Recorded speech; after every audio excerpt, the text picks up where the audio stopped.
now, ladies and gentlemen, it is my pleasure to introduce the keynote for this evening. Dr. Yves Joanette is a professor of cognitive neurosciences of aging at the Faculty of Medicine of the Université de Montréal.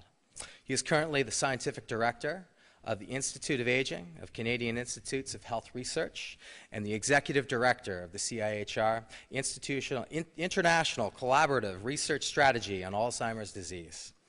Professor Joanette's research interests relate to the aging processes of the cognitive brain, and in particular, the neural functional reorganization that allows for the preservation, we all want the preservation of cognitive abilities in aging, cognitive deficits, and Alzheimer's disease. Since the beginning of his career in research, Dr. Joanette and his team have published extensively in respected journals, and trained numerous scholars and clinicians. Dr. Joanette and his team have also engaged in knowledge translation and the introduction of best clinical practice guidelines. Ladies and gentlemen, please join me in welcoming Dr. Yves Joanette.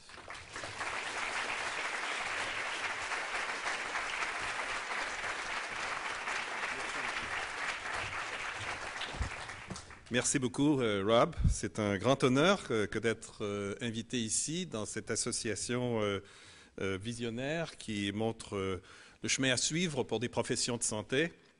Je suis moi-même orthophoniste, membre de l'Ordre des orthophonistes et audiologistes du Québec, qui fut une partie de ma formation.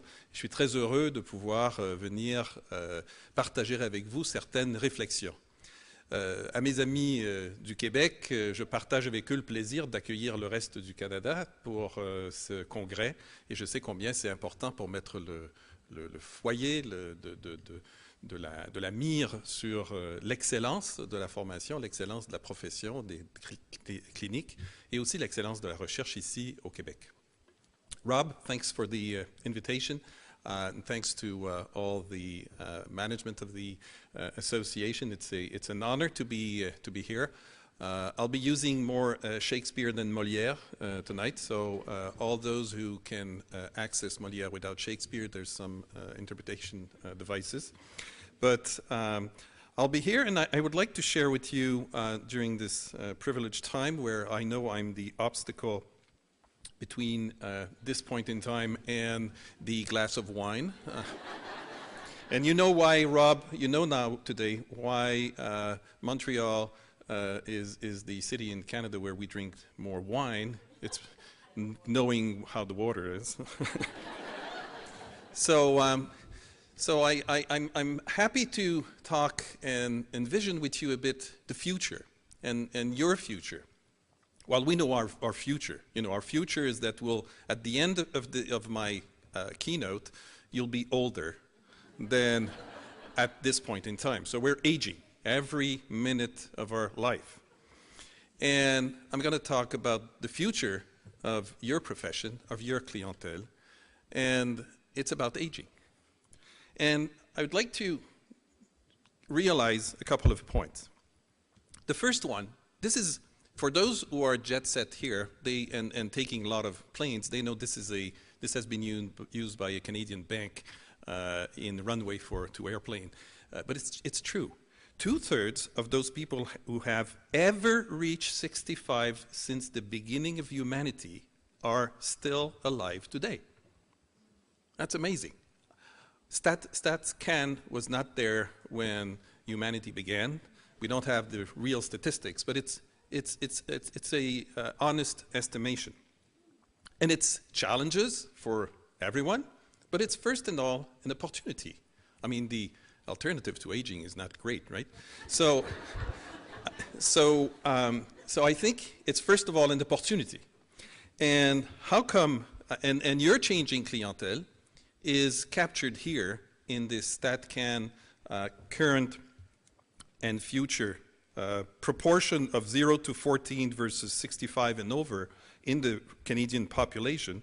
And around these years, we will be seeing, for the first time in history, a change and a crossing between the two lines, where the proportion of 65 and more will be more than those of 0 to 14. This is changing a society, right?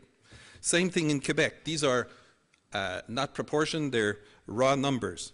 0, 19 versus 65 and more, according to different scenarios, according to if we have more or less babies, but still. The fact is that the lines are crossing. So how come? You know, what happened since the beginning of humanity? Well, this is what happened since the beginning of humanity. For many years, in fact, 10,000, life expectancy was relatively flat and around 25-year-old. Not surprising that those who were able to reach old age were singularized in history, Methuselah being one of them. But it's a recent characteristic of our society to benefit from the possibility of having more years to live. And this is going on and on. This is from, let's say, 60, the last 50 years. And I've chosen red to illustrate Canada. I'm not really original here. But you see that age, life expectancy is still growing. And we're in the good group with Japan, Norway, Sweden. We're privileged because of our health system, because of many factors, but we're still growing. But absolute life expectancy is not really what we want. What we want is health-adjusted life expectancy. It's to transform these extra years in nice to live, satisfactory, though always with a little bit of things to face, but still satisfactory years. And this is more or less what's happening in males and females currently in Canada, where these are the absolute life expectancy, but look at this here. This is the health-adjusted life expectancy. So, you know, what we would like to see is those two histograms equal. But of course, there's a gap, and the gap is a non-healthy period. The thing to note here is that there's a difference between males and females in absolute, but the difference between male and female in health adjusted is much lesser. So there's a specific challenge for women who are experiencing more years with less healthy end of life. And that's why gender has always to be taken into consideration in research. This is just to tell you that age, absolute life expectancy is one thing, but the population of Canada, like many other countries, is not only getting older and older, and that's a good news, but the segment, you know, the boom in terms of the segment of the population which is really booming are in fact the centenarians. If the Queen follows with the tradition to write a letter to each Canadian having 100, she will have a cramp, because there's going to be a lot of them in the next years. In fact, it's booming all over the planet. And we see here in dark blue that the proportion of older among the oldest is increasing. So why is that something that we have to take into account? Well, first of all, because of this.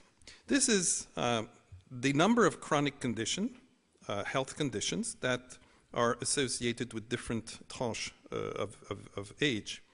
And the green one here are the 80 and plus.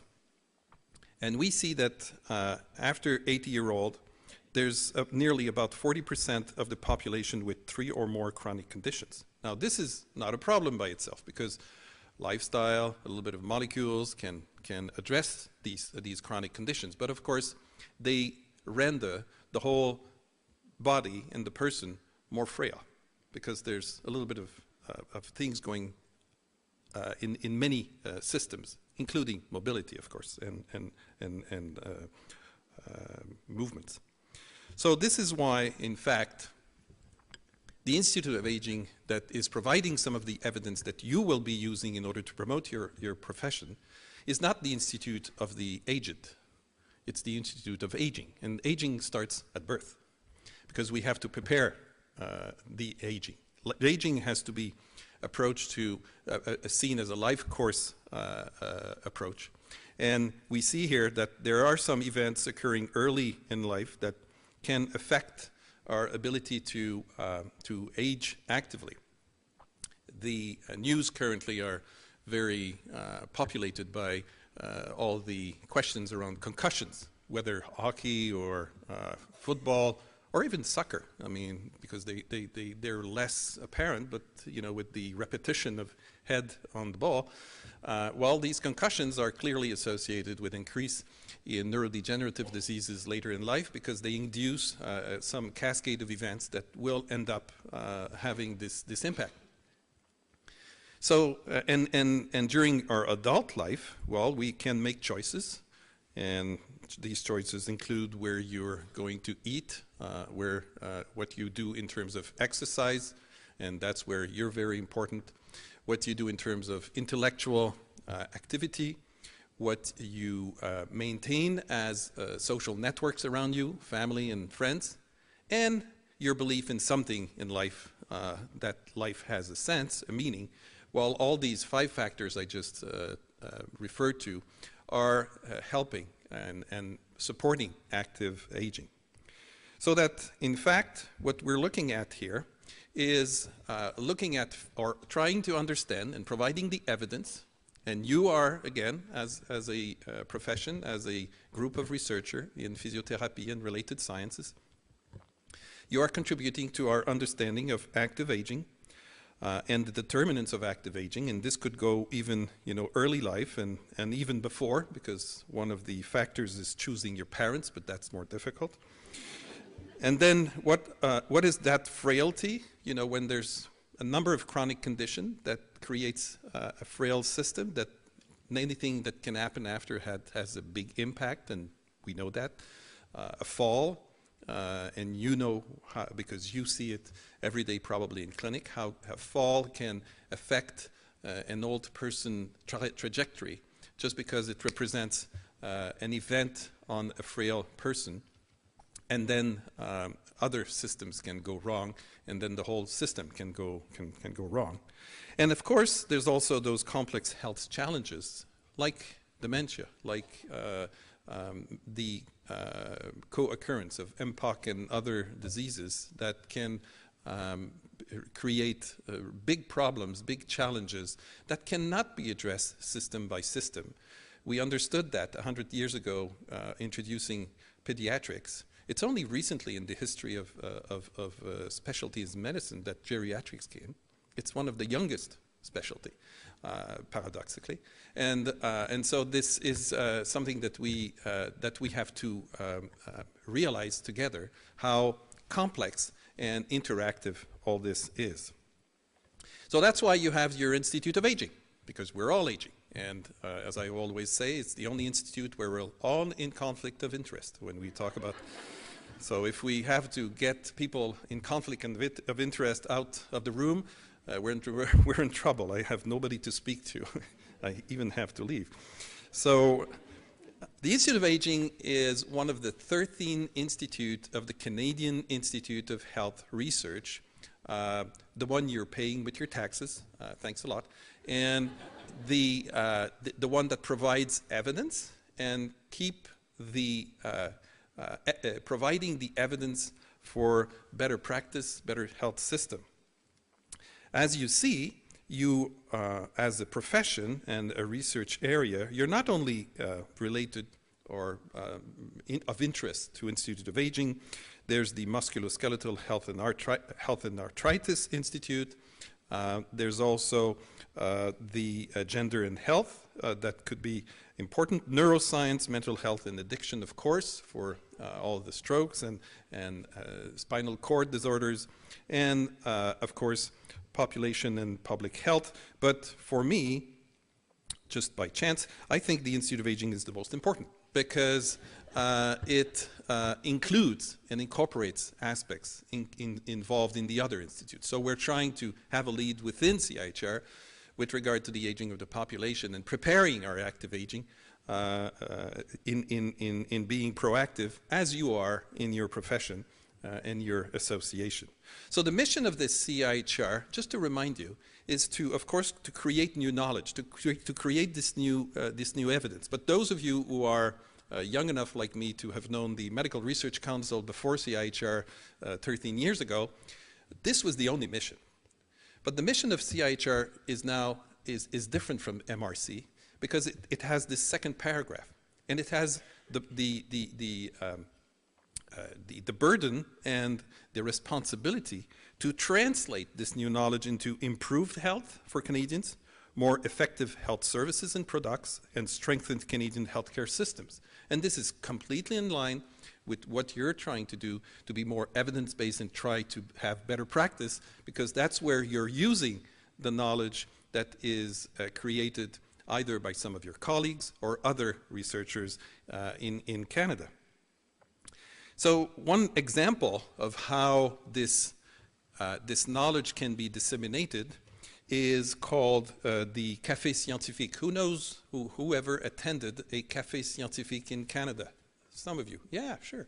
So we had, recently we celebrated the 500th Café Scientifique. It was on aging, and the first one was on aging, so.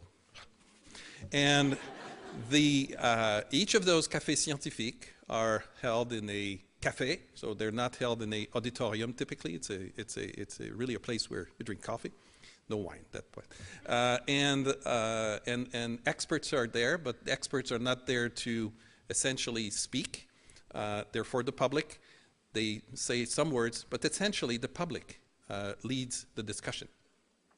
And the public is also professionals like you. So if you see a Café Scientifique, take advantage. Coffee is free.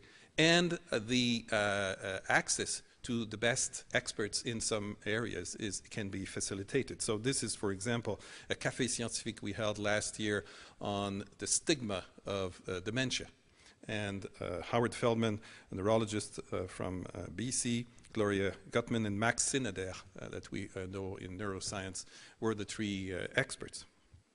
Now, the other tool that CIHR offers to the community, and I think it's totally in line with some of your strategies here, it's what we call the best brain exchange. So this is not necessarily for the public. This is focusing on policymakers, policy deciders. And any group can take the phone, call CIHR, and say, we are the Ministry of Health of Ontario. We are wondering if physiotherapy is good or not. And well, it's purely hypothetical here. And keep your tomatoes for later. And we want experts in our office a full day to discuss, to question them. Well, CIHR will bring these experts, we'll pay for them, and we'll identify among those experts we know the best ones, and these policymakers will be able to make the right decision. So if you want the right decisions made on the right evidence, I would imagine that a group like this association could even promote the recourse to best brain exchanges in some instances. So these are tools that are there to be used. So very different from the MRC. Now, in order to transmit and convey evidence, we still have to support research, right? So CIHR is supporting research to the level of about $1 billion a year. And fortunately, it's not been cut over the recent years. It's still maintained. We had better years where budget was increasing, but budget was not cut in research for the research councils, including CIHR. But the one thing that you should know is that about 70% of this billion is invested into programs, grants, training, which are initiated by researchers. So a researcher in physiotherapy would have a great idea. He has colleagues. They submit a grant application, and excellence will, of course, dictate who will be selected. There's somewhat a little bit of competition here because the success rate is not terrible. Just think that your colleagues doing research, their success rate is is about 12%, 13% currently. It's not great, but it's not that there's less money than there was many years ago. It's simply that there's more researchers, and we have created research capacity. And so, of course, the amount of resources devoted to research to CIHR, for instance, has not followed the increase in capacity. But this should be followed in the next years. But overall, there's 30% which is invested strategically. So this does not mean that I'm choosing who receives a grant. But all of us, scientific directors of institutes, we have programs or grant or funding opportunities in our institutes, and sometimes we have joint funding opportunities. We call them signature initiatives. That's our code name. And then we say, oh, we have identified a gap here. You know, researcher-initiated research does not cover everything, and sometimes there's a gap. So just think of some gap in your area where there's no research. We don't have evidence here, and associations such as your associations could be helpful in telling us if there's a gap somewhere, because either my institute or other institute could be taking this into consideration into preparing funding opportunities. And then there's a funding opportunities in an area. And of course, as always, excellence will decide who will get the support. In aging, there's about $122 million per year of this billion devoted to research. So that's more than 1/13 of the whole sum. And in fact, research on aging has been booming, because since the beginning of CIHR, it went from 7% to nearly 14% of the whole CIHR budget. Now, what was necessary for the first 12 years, let's say, of the Institute of Aging? What did we do? Well, essentially, aging was missing capacity. There was not enough researchers in the area. So we went, there was a lot of programs, and these are simply examples, to create more capacity. There was not enough researchers interested in aging. So if you put opportunities, as I always say, researchers have a special periscope. When they see, oh, there's a funding opportunity here, they will certainly consider this opportunity. And of course, that's how we attracted many more researchers in this area. One thing that we're currently supporting each summer is a SPA.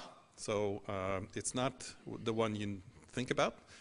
It's the summer program on aging, and we bring together about 45 of the best trainees in aging in Canada. We put them in a remote area. We make sure that there's some bears around, and we have them forced to speak to each other for a week and have special training. And we are preparing in that way, and they come from all regions, all disciplines, and we're preparing in such a way the future of a network of researchers in Canada. In fact, since it started, there's about 200 trainees or 300 that went through this program, and there's now a Facebook page for the alumni of the SPA, and they're keeping track of each other. And just imagine, since research is going more and more global and more big science, they are ready to seize opportunities for big research because they know who are the other ones elsewhere in Canada to seize that opportunity. And of course, mobility in aging was an important aspect, and there was a SPA or two on mobility, so there was lots of people from your community associated with the SPA. We're also supporting research and initiative in cognitive aspects of aging. And in fact, cognition is the most feared, cognitive impairment is the most feared condition when we are young adults like myself, thinking about my future. We can imagine walking a little bit slower, but every survey that was done in the population, it's cognition is the thing that don't touch my cognition. The other aspects we will manage with the help of physiotherapists, but cognition not. And this is one example of something that is supported. Again, a knowledge transfer initiative, a Canadian Dementia Knowledge Translation Network to support public, professionals, and policymakers as well. Mobility. Well, you're like un poisson dans l'eau here, because this is another priority that was put forward by the Institute of Aging on maintaining, restoring mobility, measurement tools. For instance, linked with this initiative is the Can Drive big research team on driving aging. But it's also social aspects of mobility, like Walk the Talk in BC, on walking and mobility in the neighborhood of cities. So this is really important. And as was mentioned before, I'm really happy that the Institute of Aging has a number of partnership with the association and the foundation here, since it was already mentioned that Figueiredo from McGill and Knight from Western University are received PhD awards. And I was particularly interested in seeing that we were talking here about training the new generation of PT. And this is exactly what we have to do because, again, your clientele is changing.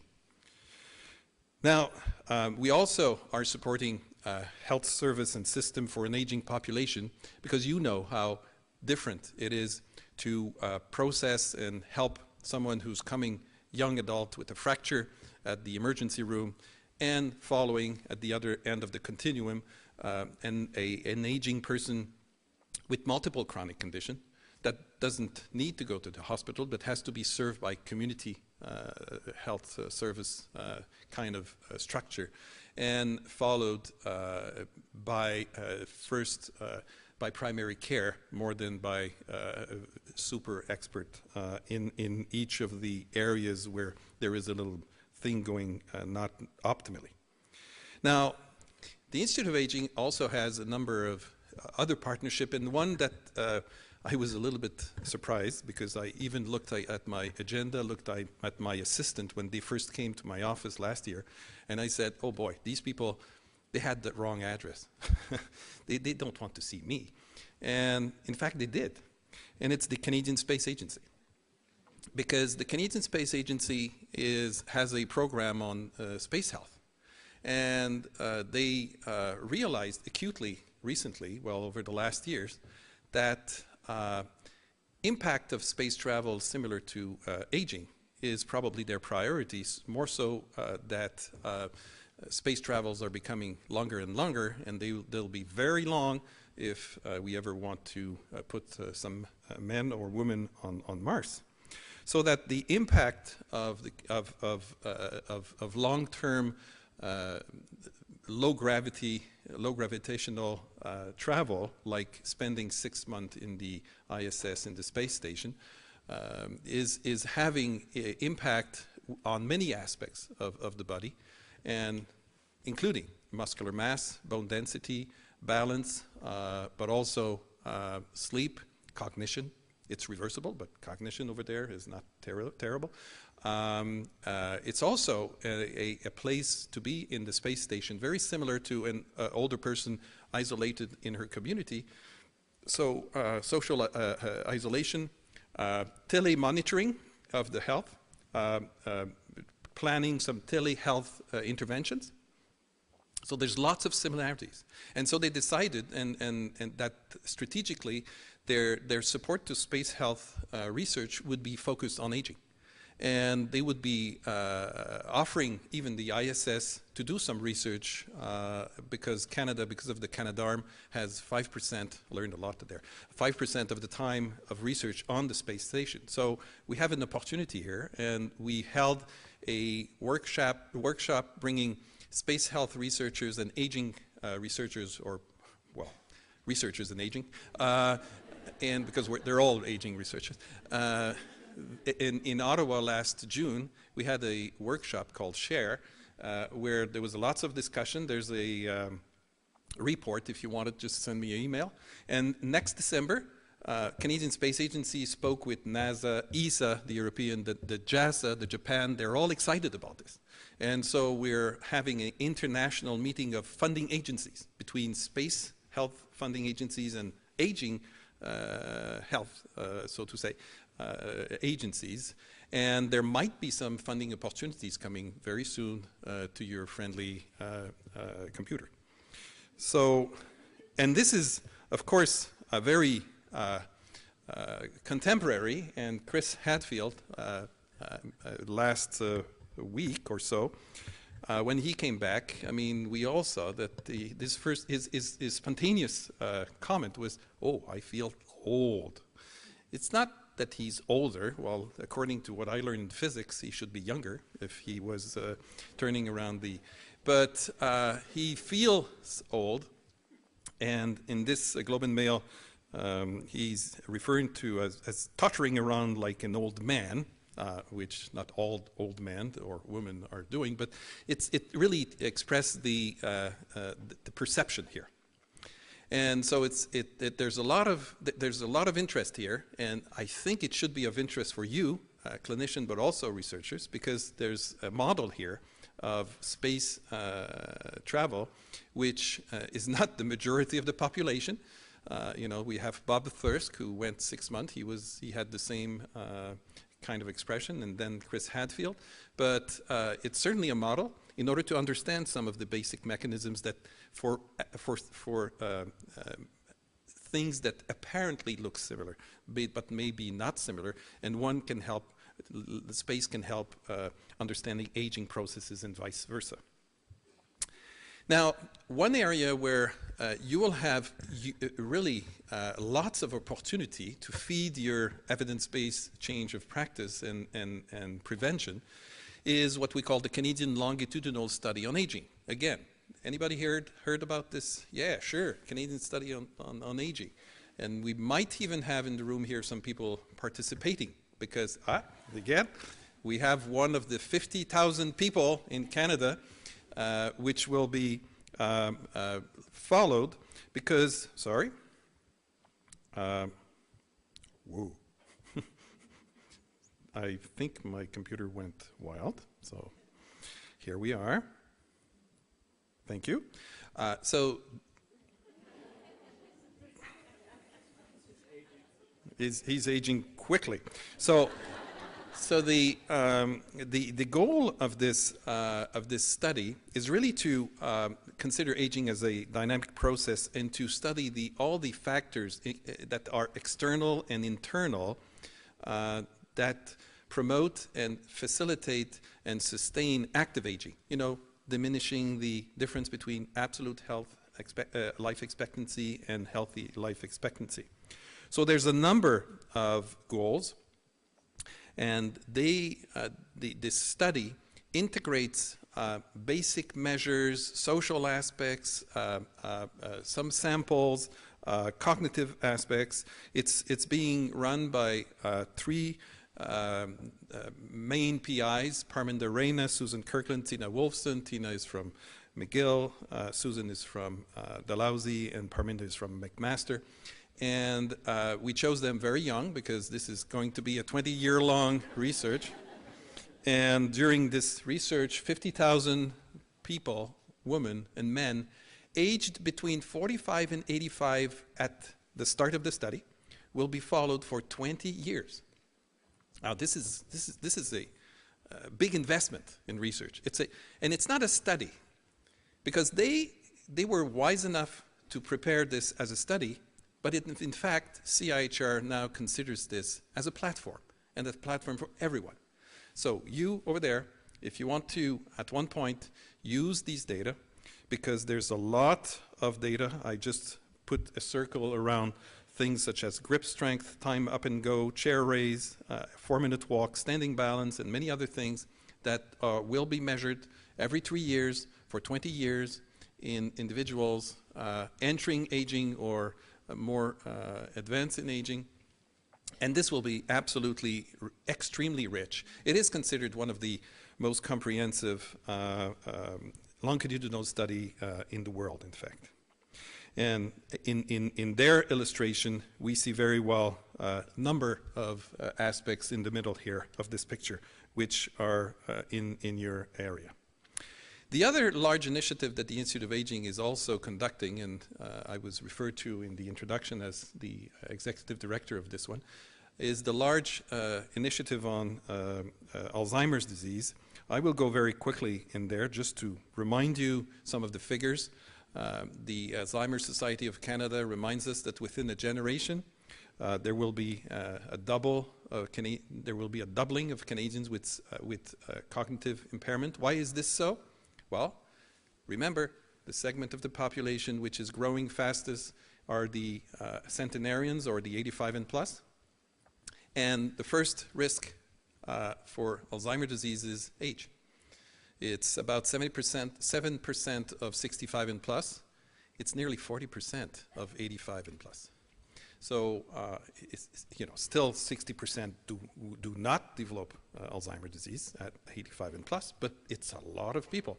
And in your practice, you will probably, and you're probably currently facing a lot of older patients with mild cognitive impairments that may transform or converse into Alzheimer's disease, or even one of those, or the other of the dementias associated with a neurodegenerative disease, of which 60% is Alzheimer's, but there's a lot of others also contributing to these statistics.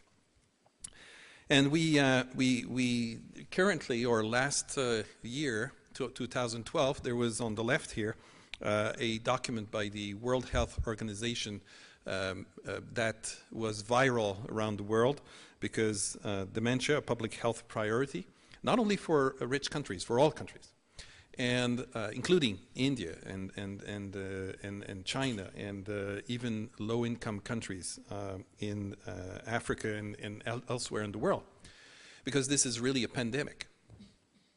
And within 30 minutes of the publication of this document, Minister Aglukak from Ministry of Health of Canada had a question from a journalist. What does Canada do? Well, Canada does not have a strategy or a plan for Alzheimer, because we have 13 health systems, each of them in each province and territories, and each of these, well, most of the province and territories have a Alzheimer plan. I know, because I've been associated with my friend Howard Bergman to the publication of the Quebec plan on Alzheimer, and there's other elsewhere in Canada.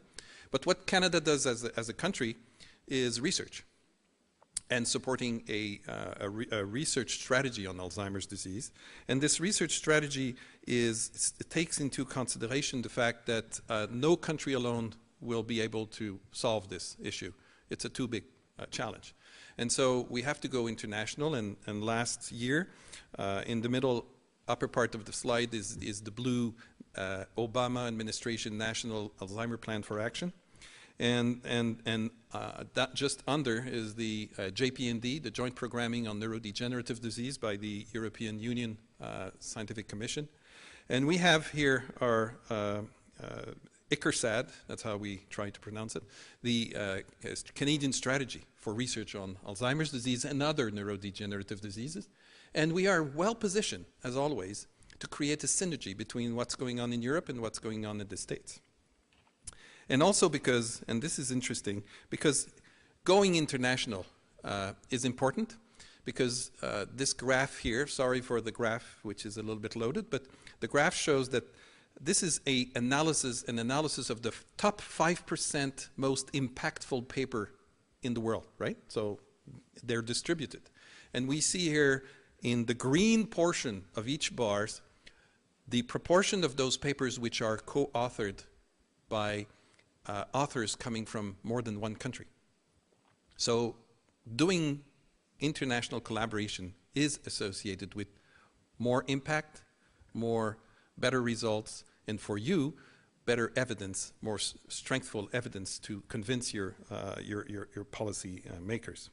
So that's why we have this strategy, which has these three little gray circles, which goes to Asia, to Europe, and to the States. And I'll just skip these slides because I just want to tell you that we already have a number of initiatives with European Union, with China, and with the United States. I was quite happy that we made it such that Canada is now the first country to be included in a European Union initiative on neurodegenerative diseases, and this is something our fellow Americans are a little bit jealous of. Now, we also have a Canadian consortium that is coming in order to bring the A team of Canada into one big consortium.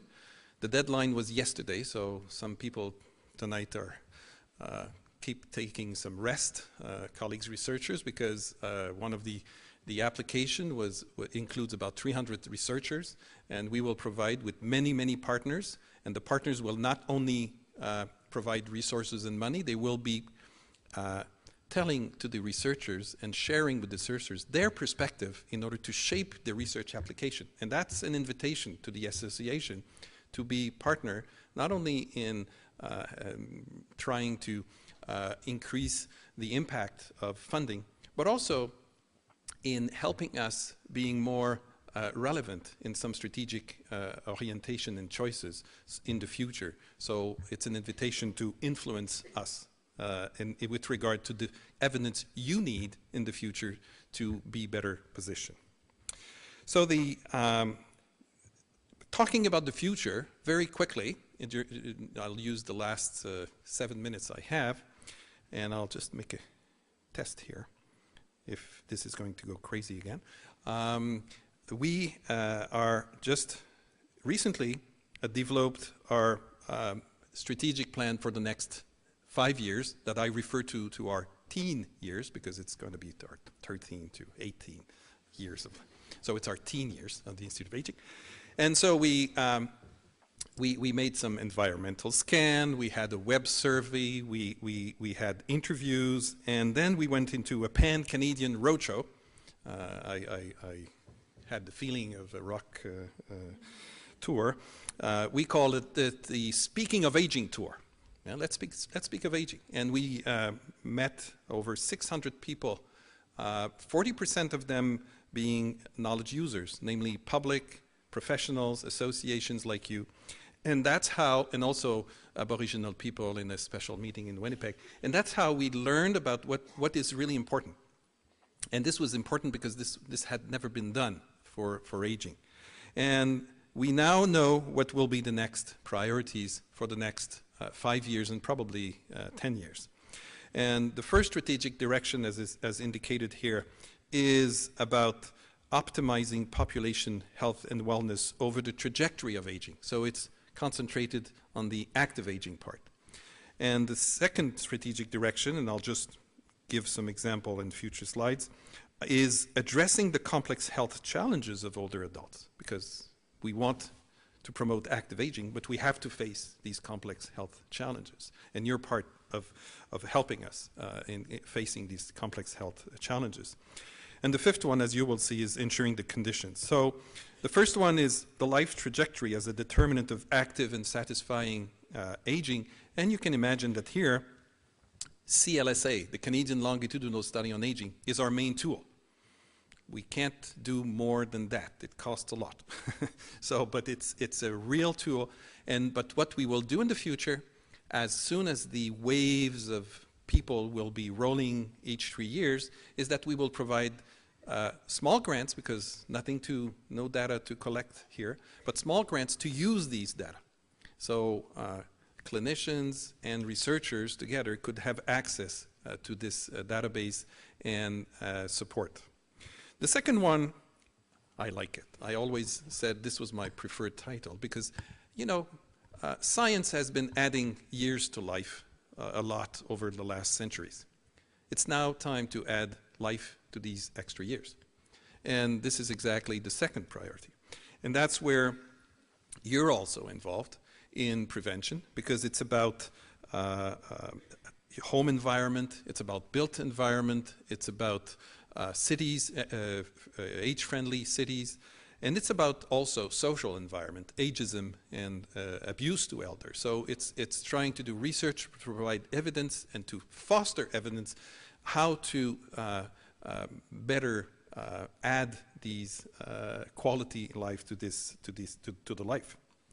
The third one is about interventions appropriate to the complexity of older people's state of health, and this, of course, is about what I described earlier. So it's really at the intervention level, how to do that, and how to work as a team, as a clinician, in order to each of us contribute to aspects and facets of the complexity of the problem, because it's rare in older individuals that the health challenge is unique and singular. It's always plural. It's also the specific challenge of cognitive impairment and Alzheimer's disease, and we have this strategy I just mentioned. And it's also the challenge of the caregiver's health and wellness, not only for those with Alzheimer's, but those with multiple chronic diseases, because these caregivers, mostly women, 80% of women, you know that Francine Ducharme here in Montreal, who's a researcher, would remind women that currently the figures is that women will spend more time being a caregiver with parents than with their children. And so and we have to support the health and the wellness of those caregivers. And if 80% are women, 20% are men, and they have different needs, and we have to adapt what the needs are. The fourth one is healthcare and service that combine and integrate continuity, innovation, and efficiency. And there, two things that we will concentrate on, which are gaps. Remember, this is strategic money. This is not open competition where there's lots of other research. But strategically, we want to concentrate on the transitions. We have lots of research done on different aspects of the health system, and we know more or less how to do that. What we don't do well is the transition between acute to primary care, to long-term care, to whatever, and the transition is the real gap here.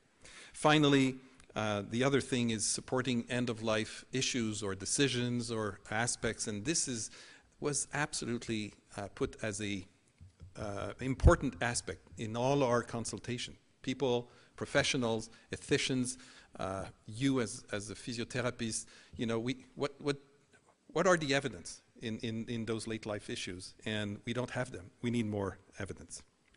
The fifth and last are ensuring the conditions that we will have the community of researchers that can meet this challenge, and that's why we have with your foundation some agreement, because we're trying to foster more capacity research in this area.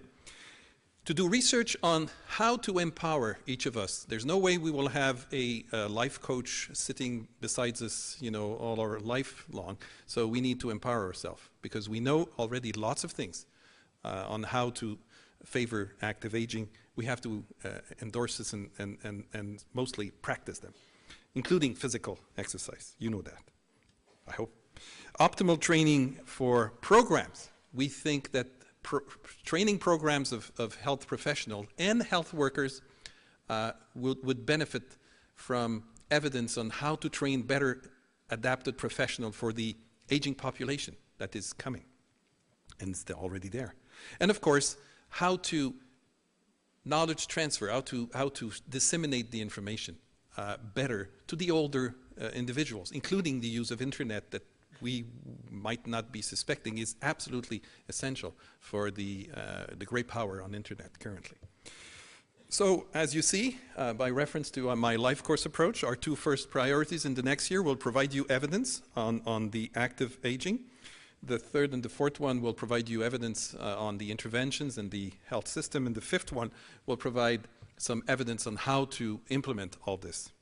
So I would like to ask you, will you be ready for this crossing of curves that's coming? This is important. Keep your eyes open, because there's a change ahead here.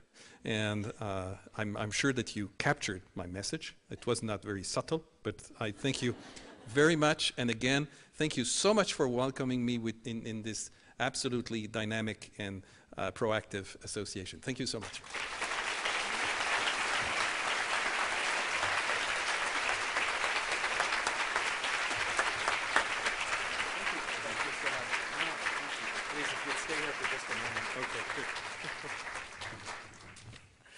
Thank you, Dr. Joanette.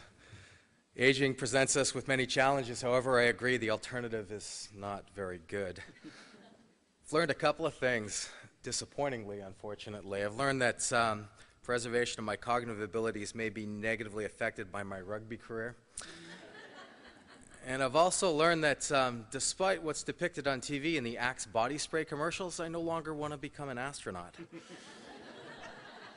However, perhaps the most impactful thing that I've looked at is the realization that Canadians are going to need the value that physiotherapy provides over a lifetime. And we need to look at not just improving the health of Canadians, we need to be looking at improving the quality of life of Canadians over a lifetime. To have a leader in Alzheimer's and aging research illustrate the priorities of CIHR and provide us with some tangible ways of getting involved in research and knowledge translation is fantastic. You've unveiled some opportunities for advocacy and opened some avenues to impact the health of Canadians, and I very much appreciate that. I talked about the 3 Ds. We talked about data and discipline and determination, and there's a 4th D, which is definitely dedication. I'd like to thank you very much for your dedication to an area of research which will, without a doubt, impact all of us. Thank you very much.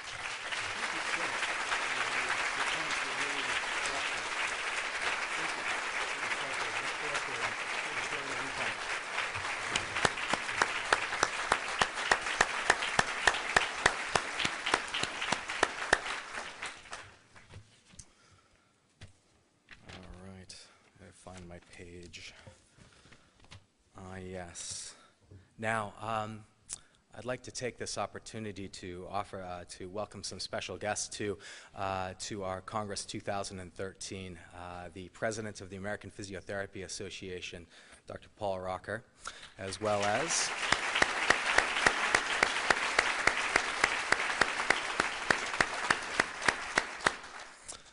Mark Goldstein and Justin, who are both vice presidents of APTA and have been heavily involved in our work with some of our cross-border issues, and also perhaps hopefully a very, very innovative summit to look at workforce issues that we're going to be looking at in December. So thank you very much for our friends from APTA coming up.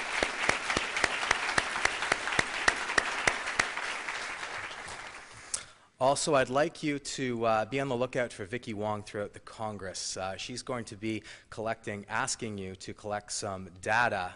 We're looking to collect some data on attitudes around Congress and a second thing, attitudes around Congress and our PT Practice magazine. We're very, very interested in feedback on these 2 areas of practice. So it is my pleasure to welcome you to the opening of Congress 2013, and I look forward now to being able to entertain you in the exhibit hall. We're going to enjoy some good food and fun, and if you'd please follow the bagpiper and enjoy your evening at Congress. I look forward to interacting. Thank you.